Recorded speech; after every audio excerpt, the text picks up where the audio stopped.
back, TCS viewers. It is Chris Nichols here from the camera store, and along with... It's Jordan Drake from the camera store. And we've got a very interesting shootout for you today because we are going to showcase the brand new Canon. This is the G7X. This is Canon's answer to Sony's RX100 series, a premium compact camera. It's been largely dominated by Sony, but absolutely, I don't know, for how much longer, this thing looks pretty sweet. Well, the best way to find out is to actually put these things head to head. So I've got the RX100 Mark III, you've got your Canon G7X.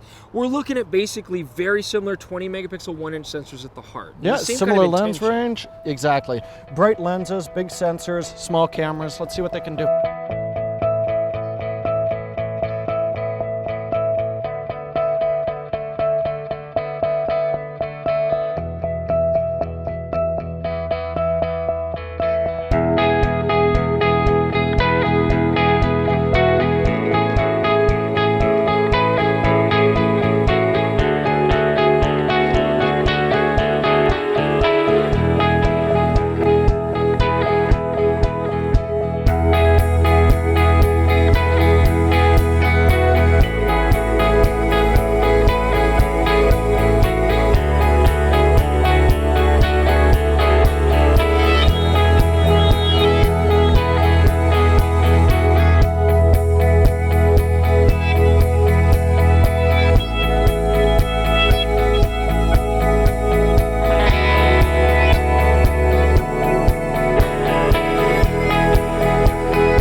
So, first thing on the handling, the screen. Yes. And I've got you here because check this out. Can you do this, Jordan? Could you shoot straight down comfortably looking at the screen? The viewing angle on my screen is fantastic. I can totally. Can you shoot over a crowd like this? I can. Look I at don't that. have to because I'm like an above average height male, so no problems at all there. I'm average height for a Caucasian.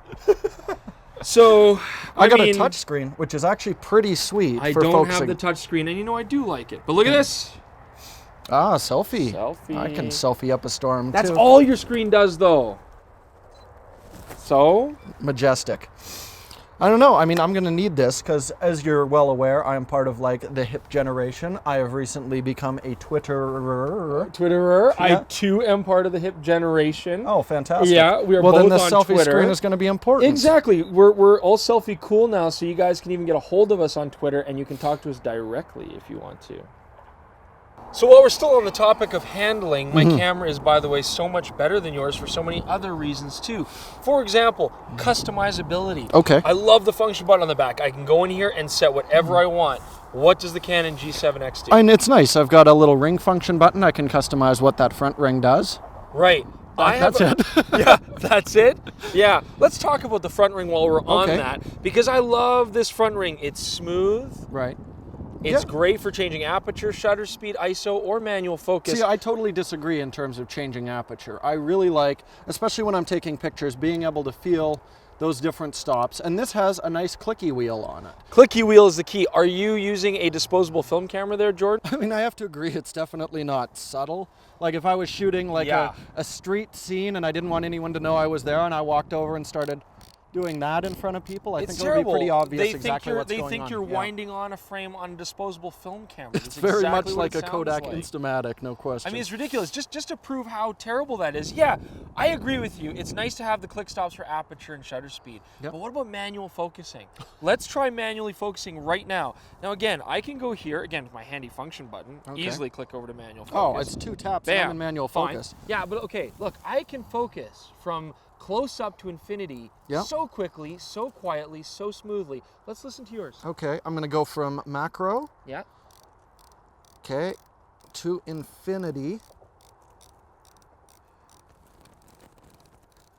Yeah.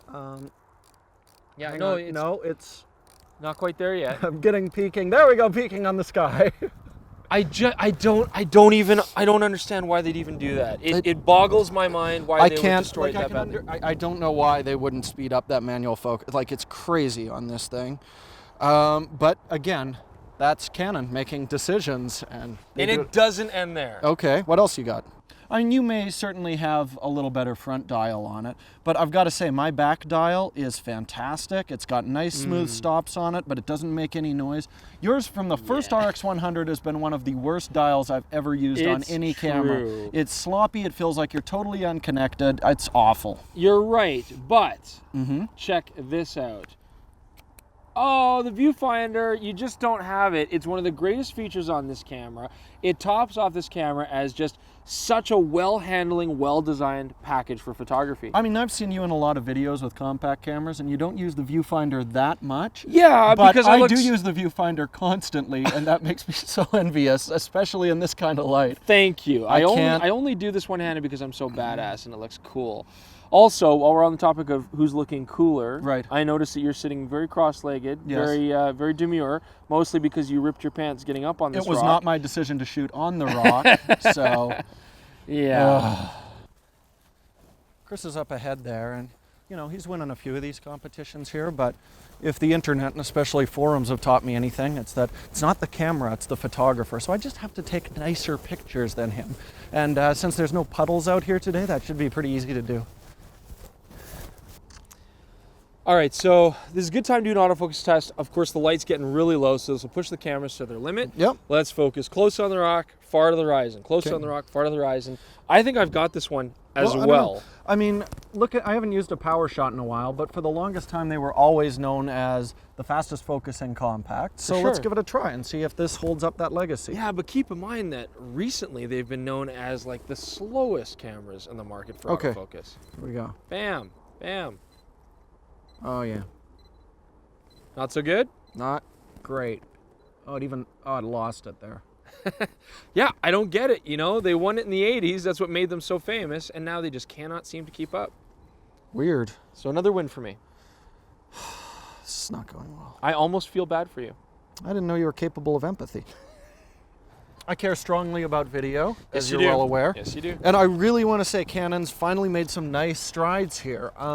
You know, power shots have always been automatic exposure in video mode. This is the first power shot where you've actually got full manual movie control like an EOS camera. Oh, Jordan, that's so nice. This is the third time that Sony has incorporated manual control in their movie mode on this camera. Okay, well, we've also got a built-in ND. So again, they're thinking about Perfect. Sony's been thinking about that for a long time. I got built-in ND on here. They've added 60p, which is usually not found in Canons as well. Oh my goodness. I have 60p and I can even go 120 frames per second at 720, which is still high def. Right, 720p. And with aliasing all over it, but you know, I'll let it slide. One other thing that's really cool is we've actually got the touch autofocus from the 7ED. Just tap on the subject I want, tap on the next one, and it'll smoothly pull focus. It doesn't jump, it looks very natural. Now that's really nice because all I have here is this incredibly useful and smooth turning ring to pull focus like a champ, whereas you have this horrible ring that makes horrible clickety noises. Well, joke is on you. I cannot use the clickety-clack ring to pull focus with this. It switches over. I have to use the up and down arrows to pull focus. All the latest videographers using up and down arrows. It's the latest thing. That's amazing. I mean, I've got XAVC on here. The codec's great. I've got a clean HDMI out. The fact is that even if Canon makes good steps in the right direction, they have this habit of shooting themselves in the foot at the moment where it could be great. You said the important thing there. It's a step in the right direction, and we don't get many of those from Canon these days, so let me celebrate the one we did. You make really crappy steps in the right direction when you shoot yourself in the foot. I'm sure it's there somewhere. Keep looking. You know, it's just, I have a hard time with these competitions because he has such a hard time. And look at him. He's walking around, he's so mopey, he's so sad, he doesn't know what he's doing. I just feel bad because I'm completely outclassing him all the time, you know. All right, so let's talk about the lens, because that is one area that I do have a significant advantage, okay?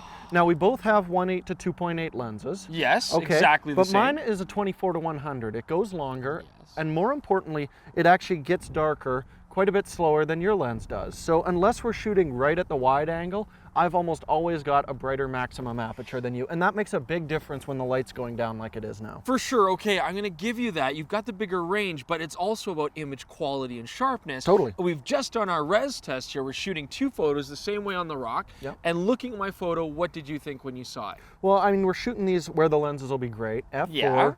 right in the mid-range, and I was expecting identical results because, you know, there's a chance that maybe the sensors that these cameras have is a little bit similar. You know, not that Canon would use someone else's sensor, but very similar. It could be possible, yes. And I gotta say, yours is sharper. Yes! Now, it's sharper. This is a brand new camera. There's no Lightroom support for it, so we are looking at the JPEGs. But usually, resolution, there's not much of a difference between a JPEG and a RAW. It's other things. And you're going to shoot a lot of JPEGs. We've got everything turned off here. Yeah, it's a great lens. Zeiss, baby, all the way. I'm surprised. I thought these would be identical results. And yeah, yours is a little sharper. Yeah. All right, so of course, ISO ramp up. We have very similar sensors here. We're testing the low light performance, going from 1600 ISO all the way up to the maximum of 12,800 ISO. Yeah, now I do want to say, you know, it may look a little bit bright on there because Levi's shooting this on the A7S, which is a miracle camera, but this is how dark it actually is. The light levels are pretty low here, so, you know, we're pushing these guys pretty hard right now. Absolutely. So, looking at the ISO, what do you think? I mean, they're both very good, you know, like we'd expect from a 1-inch sensor. And mine doesn't have too much noise in the image. That's true. Now, again, I turned off noise reduction completely on mine. Yeah, I don't have an off, it's just low. Yeah, for sure. I mean, again, I'm going to call this a tie. Looking at it the way I see it, very, very similar results. Hey? Almost identical. Yeah. I mean, maybe a hair more detail in yours, but it's very splitting close. Hairs at this point. That is... Wow. Not balanced flash output. Oh man, that was bright. Well, I mean, at least they both have pop-up flashes. Yeah, that's a perk, I guess. So it's getting dark. Time to go home. Yeah. I think the Sony has just dominated in so many ways. I mean, in most of these contests, it did have an edge, but in most cases, it's a fairly minor one. What I find, okay, there are definitely some advantages like the pop-up viewfinder on yours, but mine is less expensive. It's more in line with an RX100 Mark II. Okay. And what's really important to me, when we put out the RX100 Mark III video, we heard from a lot of people saying, you know, it's great that the lens is brighter, but I wish that they hadn't shortened the focal length. You know, I love the 85mm, 100mm focal length. It's a portrait standard. So if you're one of those people who liked the features on the RX100 Mark III, but didn't like the shortening of the focal length, there's definitely a place for the Canon camera there. Okay, I see what you're saying, but let's just go back to what you said earlier. If you're saying the Canon G7X is a good comparison for the RX100 Mark II, which is already out, even still, the Sony is going to have faster autofocusing, the same image quality. It's an older vintage camera. Now I've got this camera with even better features and arguably a sharper lens too from what we saw. Yeah. And so for me, it just seems like the Canon G7X is still suffering from Canonitis, which is just to you know, never go that full step that they need to really innovate and take over the market. They just like to lag behind. For what possible reason other than to go bankrupt, I don't know. Well, no, I think the main thing is they just seem to always have a longer time to get products to market. Everything seems spec-wise slightly behind. This would be brilliant competition for the RX100 Mark II. Canon just needs to step up its release cycle, because otherwise Sony and Panasonic are just going to stay a step ahead. I just think you've got to be such a loyal Canon user to keep going on that. That's my final word on it. But thanks so much for joining us, guys, and hopefully that was informative. We will see you soon. Yeah, subscribe.